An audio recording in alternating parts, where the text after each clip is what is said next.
मी येवला कृषी उत्पन्न बाजार समितीमध्ये सध्या आहे व व्यापारी मंडळी आपल्यासोबत आहे. त्यांच्याकडनं आपण जाणून घेणार आहे की मका पीक व कांदा पीक सविस्तरपणे. दादा खूप खूप स्वागत आहे आपलं. मकाच्या बाबतीमध्ये आता मागच्या वर्षी मकाचं जे मार्केट होतं भाव अगदी 2000, 2200, 2300, 2400, 2500 तुम्ही सांगा. आणि आत्ताचं मार्केट काय सध्या? आता सर्वसाधारण 1500 ते 1725पर्यंत मार्केट विकला. 1734 हायस्ट विकला. आणि हेच बाजार मागच्या महिन्यामध्ये साधारणतः 70 ते 100 रुपये प्लस होते. 100 रुपये डाऊन झाले. याचं कारण म्हणजे लोकल डोमेस्टिक. मागच्या वर्षी काय होते? मागच्या वर्षाचं तर या दिवसात मला एवढं नाही आठवणार, पण काय 2200च्या पुढे असेल. अच्छा.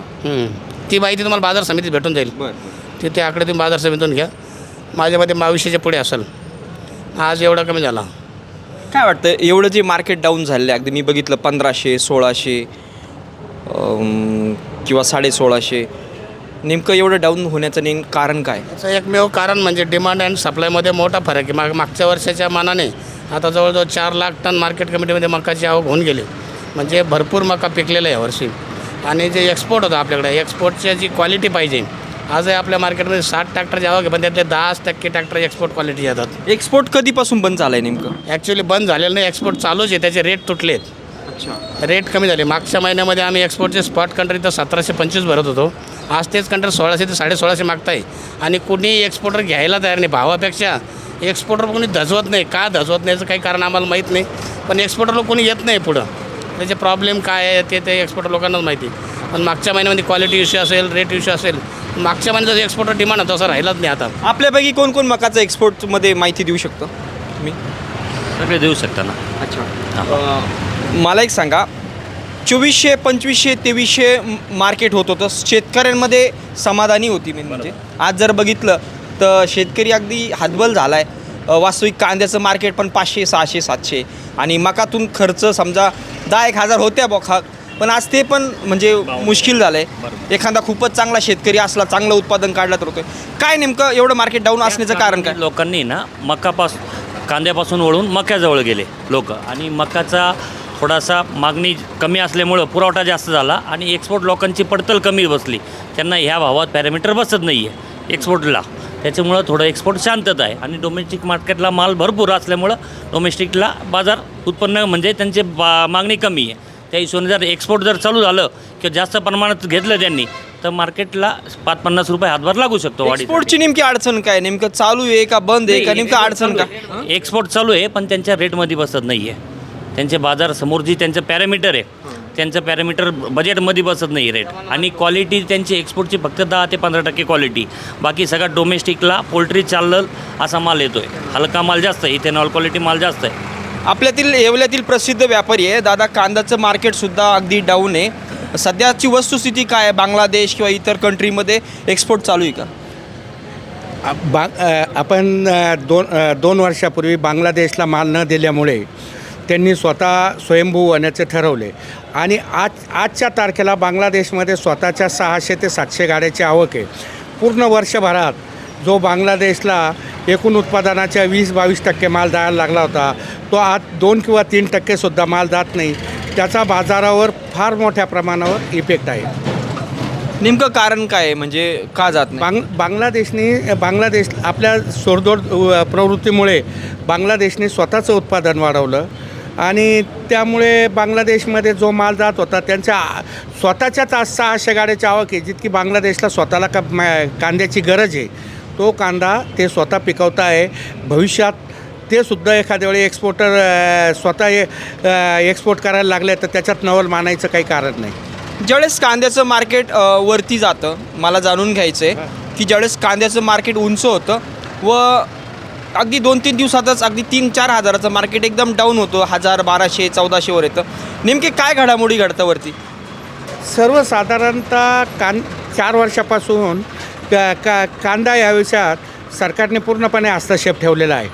ज्या वेळेस कांदे 2000, 2200 रुपयाच्यावर गेले की सरकार काहीतरी त्याच्यासाठी नवीन पर्याय शोधतं आणि कांद्याचे मार्केट व्यापाऱ्यामध्ये आणि आवकही आपल्याकडे कांदा मोठ्या प्रमाणावर उत्पादन व्हायला लागला.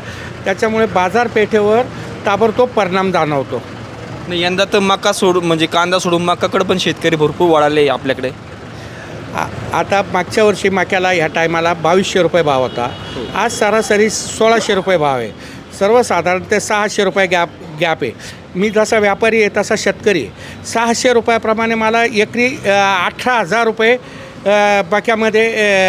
मक्यामध्ये जागेवर नुकसान झाली. तर शेतीसुद्धा परवडणं अवघड होऊन गेलं ना. का बा जे नफा होता तो नफाच झाला. फक्त मुद्दल घरात येतील. मक्याला एकरी उत्पादन खर्च हा 50,000च्या आसपास आहे. त्याच्यात यावर्षी मका सोंगण्याचे भाव वाढले, मका बियाचे भाव वाढले, खताचे भाव वाढले आणि मक्यामधून येणारं उत्पन्नच जर 18,000 ते 20,000 मागच्या वर्षी तो नफाच गायब झाला. त्याच्यामुळे मक्यावर सुद्धा पुढच्या वर्षी परिणाम दिसेल. मक्याचं काय वाटतं तुम्हाला, नेमके काय कारण वाटतं प्रमुख का एवढं मार्केट डाऊन झालं आहे आज? गव्हर्नमेंटनी मागच्या पहिला 100% इथेनॉलसाठी मक्याचा वापर करण्यास परवानगी दिली होती. ह्यावर्षी त्यांनी राईसला 1 नंबर दिला आणि मक्याच्या याला 3 नंबर दिला. त्यामुळे मक्याचं तसं राईस हा मोठ्या प्रमाणावर वापरला गेला आणि मका कमी प्रमाणात हे झालं. त्याच्यामुळे हे झालं. आणि ह्यावर्षी पावसामुळे आपली जी क्वालिटी आहे ही पूर्णपणे एक्सपोर्ट होऊ शकते असे नाही आहे. एकूण उत्पादनाच्या 20 ते 25% माल एक्सपोर्ट लायक आहे. आणि सर्वसाधारण बाजारात येणारा माल हा पाला होतो. मग ते एक्सपोर्टला माल रिजेक्ट होणे अनेक घटना घडताना एक वेळास बाजारपेठेतलं मार्केट खराब झालं आणि पूर्ण भारतात मका जसा कांदा हा पूर्ण भारतात व्हायला लागला तसा मकासुद्धा सगळ्या राज्यात व्हायला लागला. दादा 1-2 मिनटं. या दादा काय मकाचं मागच्या वर्षी मार्केट खूप चांगलं होतं, म्हणजे अगदी उंच होतं, शेतकऱ्यांमध्ये समाधान होतं. आता खूपच म्हणजे कांदे जाऊ द्या, कांद्याची दरवर्षीची शेतकऱ्याला सवय लागली, पण मका हे अगदी परफेक्ट 10,000 का व्हायनं होत होते. पण आज साधारण शेतकरी एखादा खूप चांगलं उत्पादकाला पैसे होता, पण आज साधारण शेतकऱ्याला पैसे होत नाही. नेमकं काय कारण आहे? मागच्या वर्षापेक्षा यावर्षी मकाचं उत्पादन जास्त असल्यामुळं आणि समोर मागणी कमी असल्यामुळं या तफावतीमुळं बाजारपेठेवर परिणाम झाला, त्या भावावर परिणाम झाला. आणि सोयाबीनची काय परिस्थिती? सोयाबीन चांगलं आहे. मागच्या वर्षापेक्षा 1,000 रुपये क्विंटल यावर्षी भाव आता काय भाव आहे?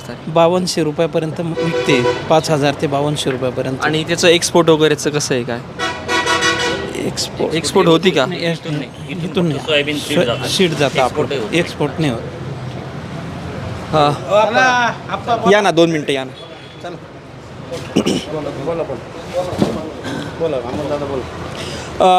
दादा मकाची वस्तुस्थिती काय एक्सपोर्टच्या बाबतीत, जे आता शेतकऱ्याला एकदम कमी भावाने मका विकावा लागू राहिले, ह्याचे नेमके कारण काय वाटत आहे? म्हणजे इतिहासात पहिल्यांदाच एवढे हाल होत आहे शेतकऱ्याचे. आत्ताच काकांनी सांगितल्याप्रमाणे एक्सपोर्टला जी क्वालिटी लागते त्याचं प्रमाण आहे ना, जर सपोज 300 ट्रॅक्टरची आवक आहे आपल्याकडे, ते 20 ते 25 ट्रॅक्टर फक्त एक्सपोर्ट लायक आहेत.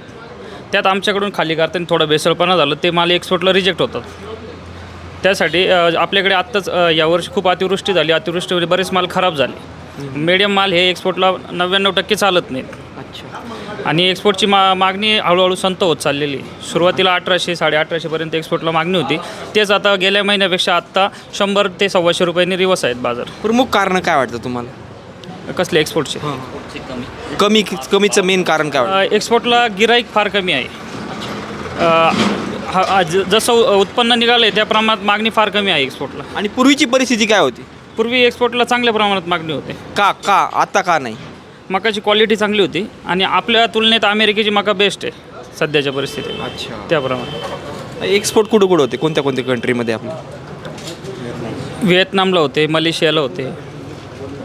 शेतकऱ्यांना काय सल्ला देणार तुम्ही, की जेणेकरून तुम्ही जे बोलत होते की शेतकरी माल चांगला आणत नाही, चांगल्या प्रतीचा माल स्वच्छ वगैरे करून आणला पाहिजे? नाही शेतकरी एक्सपोर्टसाठी अशातलं काही प्रकारे शेतकऱ्यांना चांगल्या क्वालिटीचा माल येण्याकरता जे आपल्याकडून व्यवस्था व्हायला पाहिजे ती होती. शेतकरी बिचार खूप चांगला आहे, पण त्याला तेवढं कृषी खात्याकडनं त्यांना मार्गदर्शन झालं पाहिजे का ही क्वालिटी पिकवण्याकरता काय केलं पाहिजे. उच्च दर्जाचं बियाणं त्यांना उपलब्ध व्हायला पाहिजे, ते होत नाही. त्यानंतर समजा आता आपल्या गावामध्ये हार्वेस्टिंगला येतो तेव्हा ड्राय करण्यासाठी त्याकडे काही व्यवस्थाच नाही बिचाराकडं. आपल्या फॉरेनमध्ये मार्केट कमिट्यांमध्ये गेलं तर तिथं हे सगळ्या व्यवस्था असतात. बरोबर. तो हार्वेस्टिंग आला तो शेतकरी कुठं तो माल ड्राय करणार, त्याला त्याची व्यवस्था पाहिजे. आपल्याकडे सगळ्यात वाईट परिणाम तुम्हाला फुलं पिकवायची असेल तर फुलं रोडवर विकतात आणि चापला आपल्याकडे येशीत विकतात. तर शेतकऱ्यांनी काय व्यवस्था आहे आपल्याकडं? मार्केट जेव्हा त्याचं हार्वेस्टिंग होतं त्याला गोडाऊन पाहिजे, त्याला कॉन्क्रीट पाहिजे, त्याला ते हिटरचं मशीन पाहिजे. फॉरेनमध्ये मका वाळवण्याकरता ड्रायर आहेत, आपल्याकडे कोणाकडे कंपन्यांकडे ड्रायर नाही तर शेतकऱ्याला कोण येणार.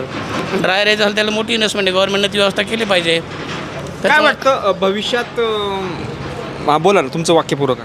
त्यामुळे शेतकऱ्यांना ह्या सगळ्या पायाभूत सुविधा उपलब्ध केल्या पाहिजे की जेणेकरून क्वालिटी सुधरेल. त्या शेतकऱ्याला नाही आहे त्या देण्याचं काम सरकारने केलं पाहिजे. भविष्यात काय वाटतं मार्केटमध्ये सुधारणा काही होऊ शकते का? एक्सपोर्टमध्ये जर डिमांड आली तरच होऊ शकतं, नाही तर शक्यता नाही. एक्सपोर्ट चालू आहे ना, पण एक्सपोर्ट चालू आहे का? हो एक्सपोर्ट चालू आहे. तुम्ही सर्वांनी वेळ दिला त्याच्याबद्दल मी तुमचा चॅनलच्या वतीने खूप खूप आभारी आहे. ठीक आहे. फोटो कलर येतील. काय फोटो कलर येतील. हो हो हो. हो मग